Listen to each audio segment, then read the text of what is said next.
années, c'est ça qui va être intéressant. Comme disait Annelle tout à l'heure, c'est de jumeler le loisir entre guillemets citadin de ville, quelque chose qui est vraiment fait pour s'amuser mais gentiment, et le loisir plus rural entre guillemets. Où là on est plutôt dans l'expression de voilà.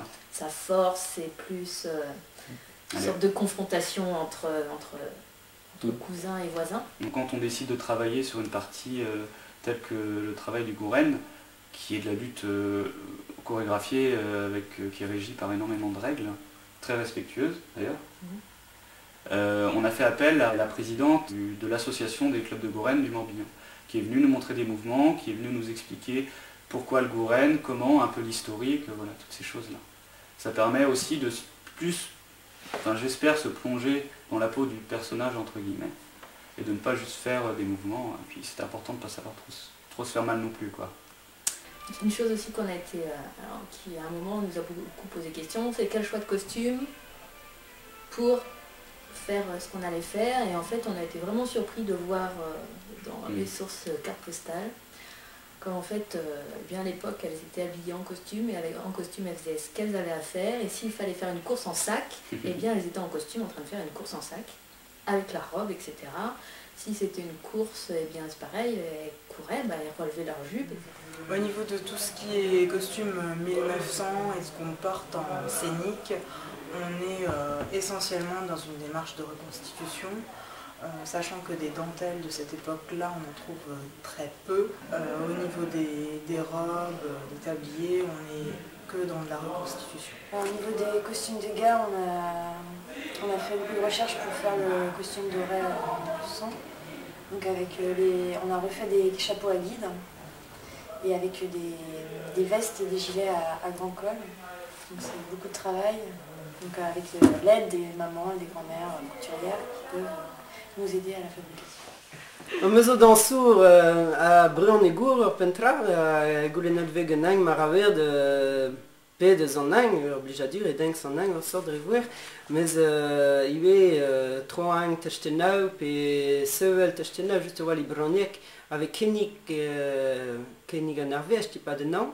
Diskoet ver breoneg ar leuren, beple mez an avet, i veze breoneg avet kenig an arvez, pe modral breoneg ar leuren son erion plevinier, dressuer, pe son erion oral, pe mon echen a meid breoneg just oa yez galovek bezo tud hag gana e galovek ganom ni hag goja bamde galovek. Je tu kevren alrez oz que den vat à brodjine d'abir, juste voilà. De par le fait d'écrire sur les musiques du Bagad qui sont imposées, eux-mêmes ont des mélodies ou des marches imposées dans leur suite, ce qui fait que nous, au bout d'un moment, on est obligé de forcément les exploiter. Alors ça, c'est ces dernières années, ouais, c'est assez dur, mais c'est très très intéressant. 1, 2, 3, 4. Les danses, on les connaît quand on est Pen Bagad, on essaye de les connaître pour bien appréhender le style, j'imagine. Ah, tout à fait. Moi je suis danseur avant d'être musicien. J'ai même dansé en première catégorie et j'ai même été, je crois, vice-champion en 87. En fait, on a été 3 fois donc ensemble champion de Bretagne, donc en 86, 92 et 96. Et c'est vrai que c'est pas évident. C'est pas évident d'être champion de Bretagne en même temps. Enfin, c'est quand même exceptionnel d'arriver à un résultat comme ça.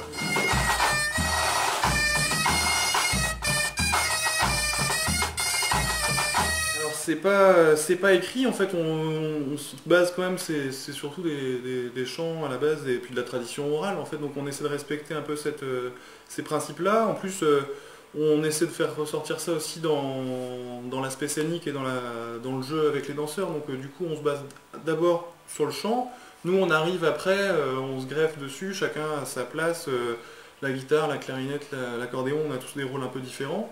Donc on ne cherche pas à écrire quelque chose, on est plutôt dans quelque chose de spontané, de vivant, on est plutôt sur une recherche de jeu avec les danseurs justement, donc du coup il faut que ce soit sa vie et je pense qu'on ne fera pas forcément 2 fois exactement la même chose, mais c'est un peu ça qui est recherché aussi. Ouais. On est parti plutôt sur des chants qui étaient des danses-jeux à la base, Donc à partir de ça, c'est pas vraiment des créations, mais on essaie plutôt d'apporter une couleur un peu différente dans les arrangements qu'on va faire. C'est plutôt là que se situe le travail un peu de réappropriation en fait de cette base qui est effectivement du collectage au départ. Il y a certains morceaux aussi qui ont été un peu déstructurés, on a un peu modifié les tonalités pour justement changer un peu. On a parlé pas mal de jeux depuis le début, c'est aussi un peu la même chose là, on apporte des petites choses un peu différentes, quoi.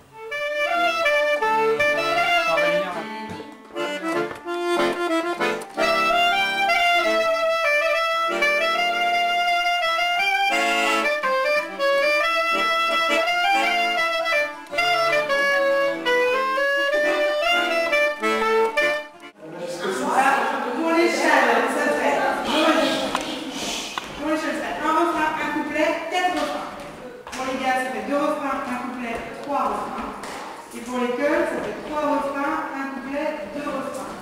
3, 2, 1, 2, 1, 3, et 1, 1, 4.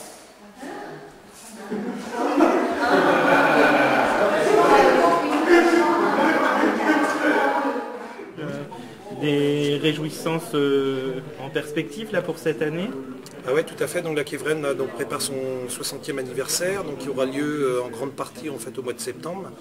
Et donc là, ça va être l'occasion de se réunir à nouveau et de retrouver la grande famille de la Kevren, tous les musiciens, les danseurs. Et donc je pense que c'est une grande fête de famille avant tout, et la Kevren c'est une grande famille et qui aime bien partager en fait sa fête, quoi. Voilà. Alors ici, le Rennes, il vaut plijadur, el beurpet, il vaut budjon, un drame de l'arator, de Dendut, Rip der Bourap.